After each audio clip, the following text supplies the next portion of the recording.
Oi, gente!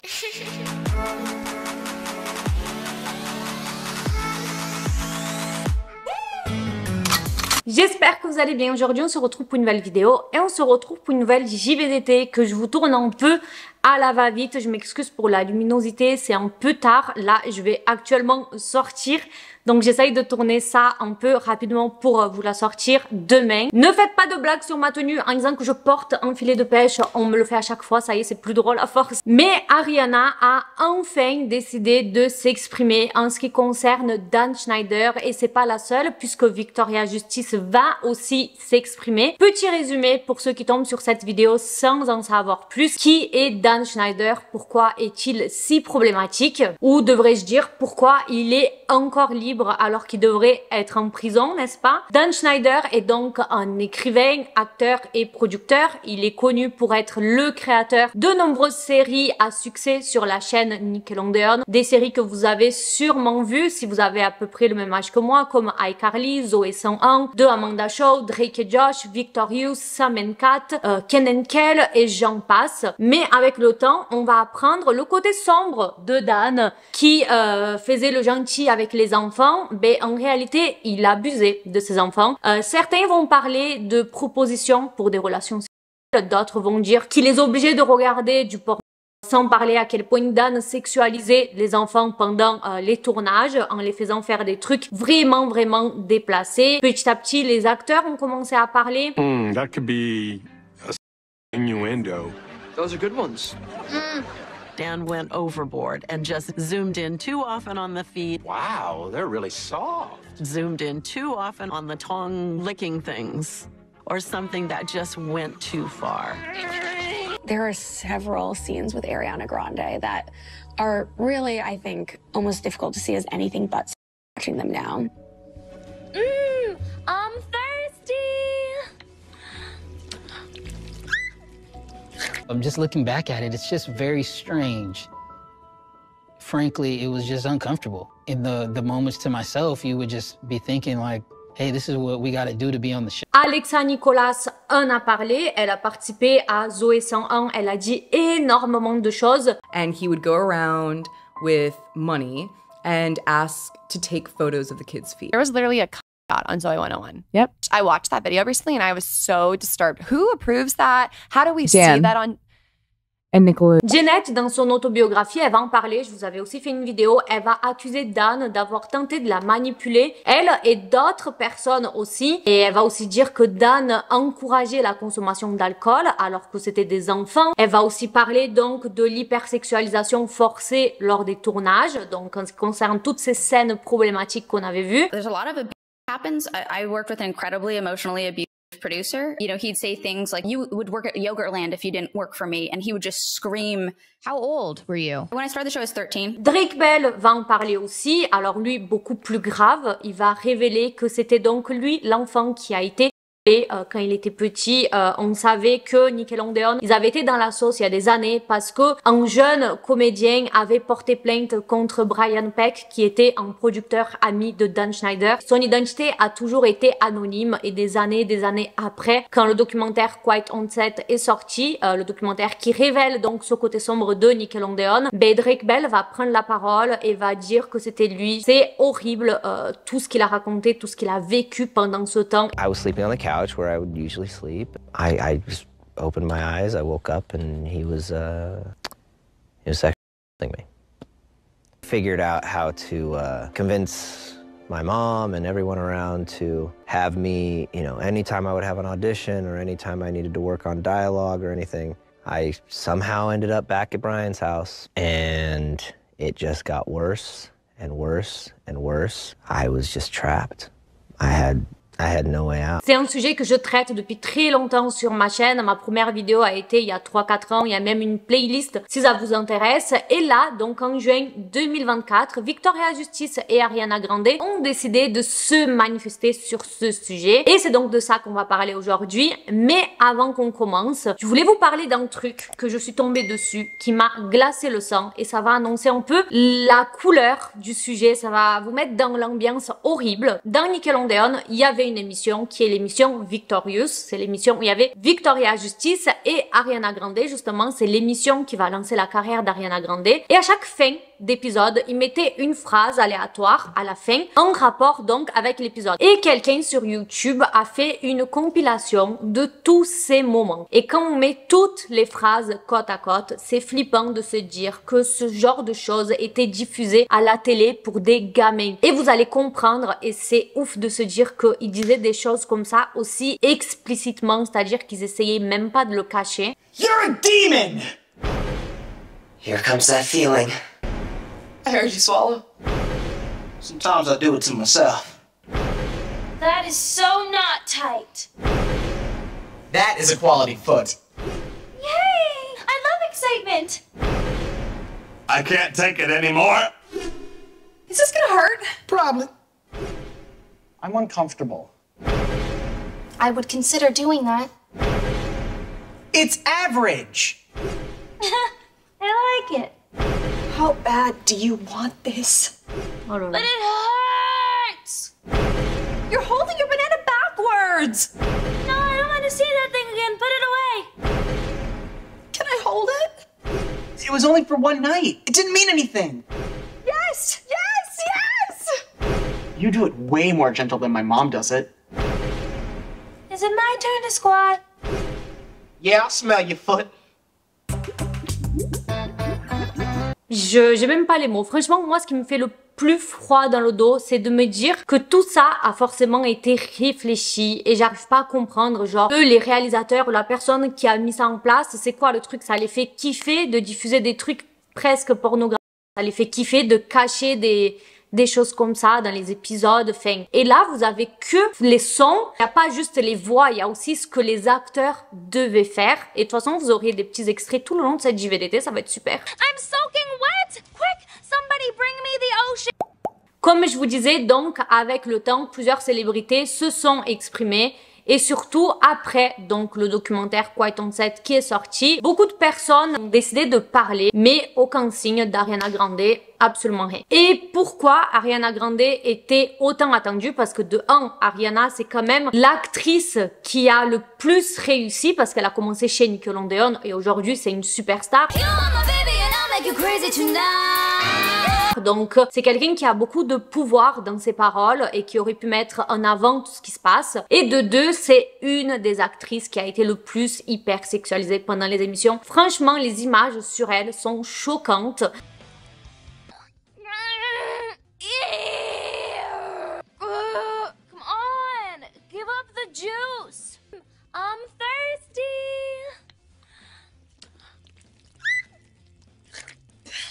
It's not possible.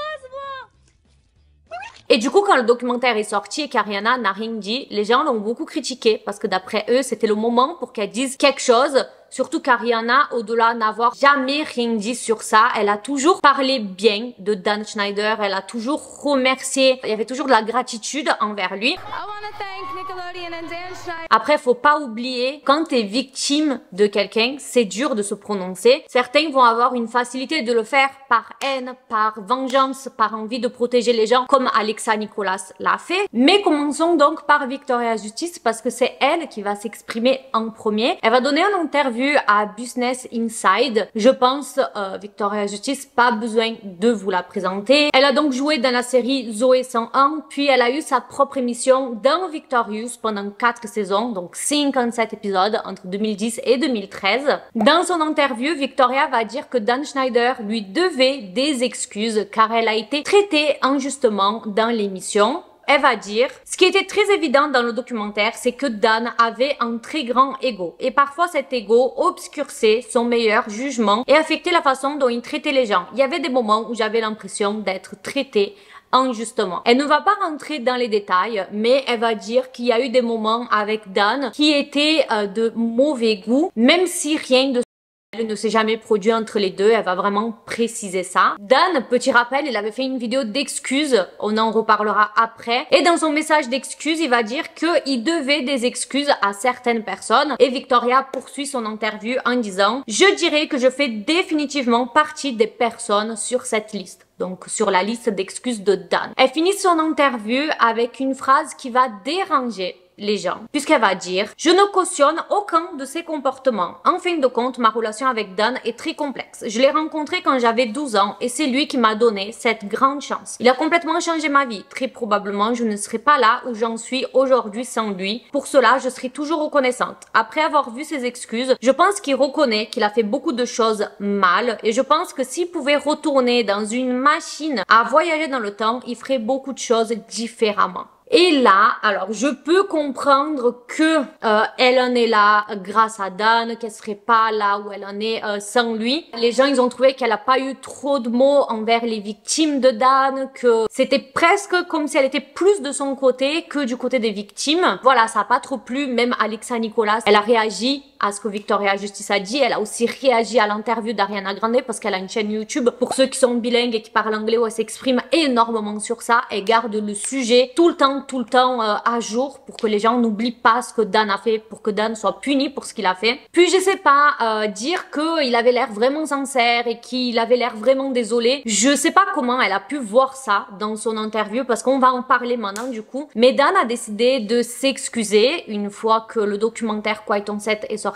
d'une façon assez voilà, puisqu'il va donner un interview sur sa propre chaîne YouTube. Donc il va faire venir quelqu'un sur sa chaîne YouTube qui va l'interviewer et lui poser des questions. Et c'est vrai que vu comme ça ne fait pas du tout quelque chose de sincère.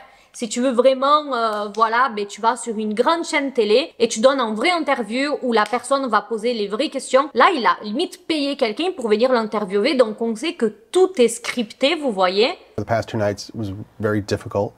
Me facing my past behaviors, some of which are embarrassing and that I regret.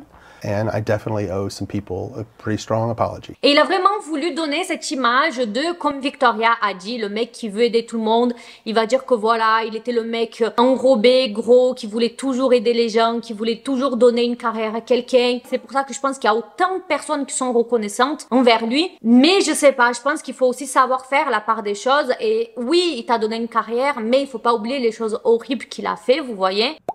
Et bref, une fois que Victoria a parlé, les gens attendaient Ariana au tournant et Ariana va donc enfin se manifester presque un mois plus tard, donc le 12 juin. Elle va le faire dans un format podcast. Dans ce podcast, il parle de beaucoup de choses, mais on va se concentrer donc sur Ariana parce qu'ils sont 4, donc vraiment c'est un podcast de 2 heures. Ariana, elle va parler donc de vraiment son début de carrière, donc quand elle faisait partie de Nickelodeon. Elle va parler de la nécessité d'une thérapie sur les plateaux de tournage, que selon elle c'est très important, et non seulement pour les tournages avec des enfants, mais sur n'importe quel plateau de tournage. I think there should be parents allowed to be wherever they want to be. I think there should be therapists, not only on kids' sets. I think if anyone wants to do this or music or anything at the level of exposure that it means to be on TV, or should be in the contract something about therapy is mandatory twice a week. Ils vont donc parler ensuite du côté sombre de Nickelodeon. Ils vont vraiment aborder ce sujet.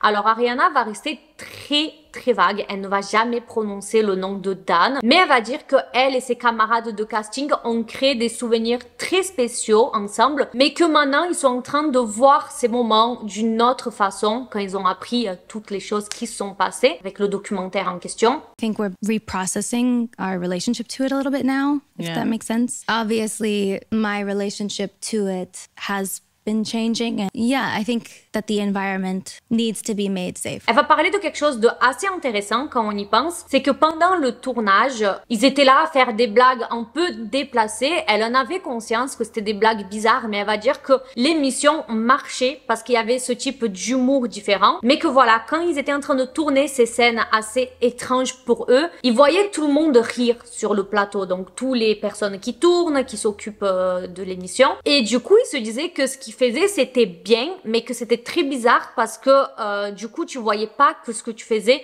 c'était mal, que c'était déplacé parce que tout le monde rigolait. And there's also a strange pattern that occurs where it's really taken advantage of how much it means to the young performer to get a laugh from Video Village. You're like, oh shit, like I'm doing something great. Like this is funny, this is good. Speaking specifically about our show, I think that was something that we were convinced was like the cool thing about us, is that like was like the cool differentiation. Now looking back on some of the clips, I'm like, that's damn, like really? Yeah. Oh shit! Like if my daughter, you know, sorry to, No. you know, I just you think about it. It's like if I had a daughter, it's like and The craziest part of that is like how many people have to approve it. Like when you start working in so television, many adults, so many adults going into it. I guess I'm upset. Et d'imaginer tous ces adultes rigoler de scènes comme Ariana Grande qui se fout des doigts dans la bouche, Ariana Grande qui fait des gémissements, Victoria Justice qui dit des phrases hyper sexualisées. C'est vraiment crépi d'imaginer des enfants sur un plateau et plein d'adultes qui rigolent en arrière-plan. Vous voyez la scène? À la fin de la partie 1 du podcast, parce que la partie 2 du podcast, j'ai tout écouté, mais il n'y a rien qui concerne le thème de la JVDT. Mais à la fin de la partie 1 du podcast, Ariana, elle va pleurer. Alors, elle va pleurer au moment qu'on va lui faire un compliment. Donc, à un moment où ça n'a rien à voir avec Nickelodeon. And I want to say completely sincerely that meeting you now, I mean, you're just so lovely and kind and sweet, but you're so strong. Like, you've gone through some incredible things. You seem to handle things with grace. Yeah. That's nice. Thank you. You got me. Thank you. That's nice. Et je pense qu'elle devait être beaucoup sous pression. Enfin, pas sous pression, comment dire. Mais c'est vrai que cette dernière année, elle a été critiquée pour tellement de choses. Donc sa nouvelle relation, le fait que soi-disant elle avait trompé son ex, qu'elle avait rompu en mariage, qu'elle avait détruit une famille. Elle a pris énormément cher sur les réseaux aussi. Concerne Nickelodeon, parce qu'on lui a toujours reproché d'être la plus grosse star de Nickelodeon et de n'avoir jamais rien dit. On lui a reproché aussi par exemple que Janet en 2022 a pointé du doigt Dan dans son livre, et Ariana, qui a travaillé avec elle pendant des années, n'a pas eu un seul mot de soutien. My therapist is doing great. I'm glad that this conversation is happening here and also in the world, because it's also just kind of a cultural shift that's happening where it's not just actors and singers and whatever. If you ask anyone if they've ever been sort of like, you know, dealt with a boss that had a really bad ego and temper and whatever, or if they've been sexually harassed or even assaulted, or it's everywhere. Une fois que le podcast est sorti, elle va être énormément complimentée. On va la féliciter d'avoir ouvert la parole sur un sujet aussi important, de donner de la visibilité, de s'exprimer. Mais c'est vrai qu'on va lui reprocher de ne pas l'avoir fait avant. Et les gens vont aussi dire que voilà, toutes ces années, Ariana n'a rien dit. Bella, quand tu décides de le faire, il fallait vraiment dire les choses. Il y a des gens qui vont dire que le fait qu'elle ne dise pas son prénom, c'est une façon de le protéger. Et j'ai vu des gens qui disaient oui, mais si elle dit pas le prénom de Dan, c'est peut-être pour ne pas avoir des problèmes. Mais dans ce cas-là, pourquoi Victoria Justice a dit le prénom de Dan? Vous voyez, c'était ça. Enfin, je sais pas. Mais bref, comme vous le savez, les gens ne sont jamais contents. Quoi que tu fasses, il y aura toujours un truc à dire. C'est comme ça. Et on va passer donc à la dernière partie de cette JVDT, puisque de base, j'avais fini le script, mais il y a encore du nouveau. Puisque une nouvelle personne va accuser Dan publiquement, et c'est donc Laurie Beth Denberg, qui a participé à la série OUDAT de 1994 à 1998. C'est donc le 14 mai que Laurie va donner une interview à Business Insider, et elle va donc dire des choses très très graves sur Dan. Elle va dire que la première fois que Dan s'en est pris à elle, bon, elle n'était pas une enfant, mais elle avait quand même que 19 ans. Et je crois qu'aux États-Unis, 19 ans, c'est même pas la majorité légale, si je dis pas de bêtises. Laurie va donc expliquer qu'est-ce qui s'est passé. Je crois qu'elle va raconter 2 ou 3 choses dans cette interview, mais que par exemple, la première fois, elle a été appelée au bureau de Dan, et la conversation a très vite mal tourné, puisque Dan a voulu montrer des choses sur son ordi, et c'était donc des vidéos pornographiques. Et dans l'une de ces vidéos, ça impliquait une femme qui faisait une fellation à un âne. Donc comment traumatiser un enfant. Mais ça s'arrête pas là. Une autre fois, il avait appelé au téléphone et il avait initié une relation au téléphone avec elle. Et elle va aussi dire qu'une autre fois, quand elle avait 20 ou 21 ans, Dan aurait caressé et posé sa bouche sur ses seins. Elle va dire aussi qu'un autre soir, elle était en train de dîner avec des personnes du tournage, et que Dan aurait fait la remarque à quel point sa poitrine, ses 2 poitrines n'étaient pas de la même taille. Donc on voit quand même l'environnement de travail super, quoi, parce que déjà ton patron il te prend dans le bureau pour te montrer des trucs, voilà, c'est chaud, qui t'appelle au téléphone c'est chaud, mais là c'est carrément des remarques sexuelles devant d'autres personnes. Laurie, elle va dire qu'elle n'est jamais rentrée dans le jeu de Dan, mais qu'elle n'a jamais mis un stop parce qu'elle avait peur qu'il riposte contre elle en interférant avec sa carrière ou qu'il l'humilie sur le plateau comme il a déjà fait avec d'autres gens. Elle a par contre parlé avec les dirigeants de Nickelodeon, pas en ce qui la concerne à elle, mais elle va aller voir les dirigeants de Nickelodeon en ce qui concerne la façon que Dan avait de se comporter avec son amie Amanda Bynes. Amanda Bynes était l'une des plus grandes victimes de Dan. Franchement, je vous ai tout expliqué, je suis dégoûtée parce que cette JVDT, elle date et j'étais moche, mais j'avais tout bien expliqué. Et franchement, Amanda Bynes, elle a été détruite par Dan. Je vous parle du compte Twitter d'Amanda Bynes où elle mettait des tweets en parlant de Dan. Il y a même des rumeurs qu'elle est tombée enceinte de lui. Bref, la meuf aujourd'hui, elle a été détruite par lui. Sa carrière a été terminée. Et Laurie, elle va dire que c'était arrivé plusieurs fois que Amanda lui demande de rester sur le plateau avec elle par peur. Et Laurie en a donc parlé à la direction, mais elle va dire que ça n'a servi à rien. Elle va dire « J'ai essayé d'aider Amanda, mais ça n'a servi à rien. Personne ne protégeait les enfants chez Nickelodeon. Les supérieurs agissaient comme si les employés devaient les remercier pour ce privilège de bosser chez eux. Et c'est absolument dégoûtant. » Après que Laurie ait partagé son inquiétude pour Amanda, ben, elle a été exclue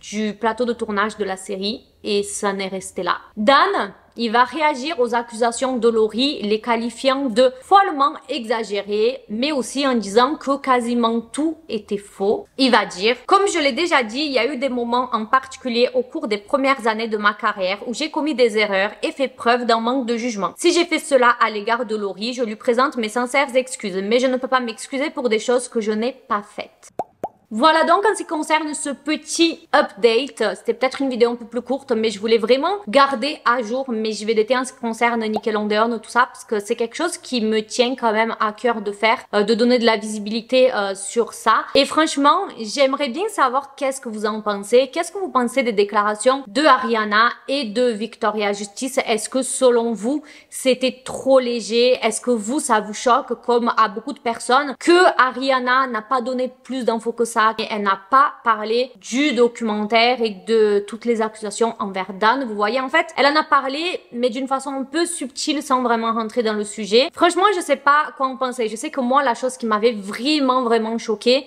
c'était quand Janet a dit toutes ces choses et qu'il y a des gens qui l'ont soutenue et que Ariana ne l'a pas fait, alors qu'elles ont bossé ensemble pendant des années. Mais après, on peut pas savoir si elles ont gardé une proximité ou pas. Mais c'est vrai qu'il y avait déjà ce passif avec le fait qu'elle a toujours parler positif de Dan. Quand il y a Janet qui dit clairement le nom de Dan, Ariana ne dit rien. Quand il y a le documentaire qui sort, Ariana ne dit rien. Voilà, franchement, dites-moi qu'est-ce que vous en pensez dans les commentaires. Et en ce qui concerne Dan et tout ce qui se passe chez Nickelodeon, comme je vous ai dit, j'ai une playlist Nickelodeon et une playlist Disney, si jamais ça vous intéresse. J'espère que cette vidéo vous aura plu. Je vous laisse 2 autres vidéos sur l'écran. On se retrouve dimanche pour une nouvelle JVDT. Je fais plein de bisous. Bisous, ciao.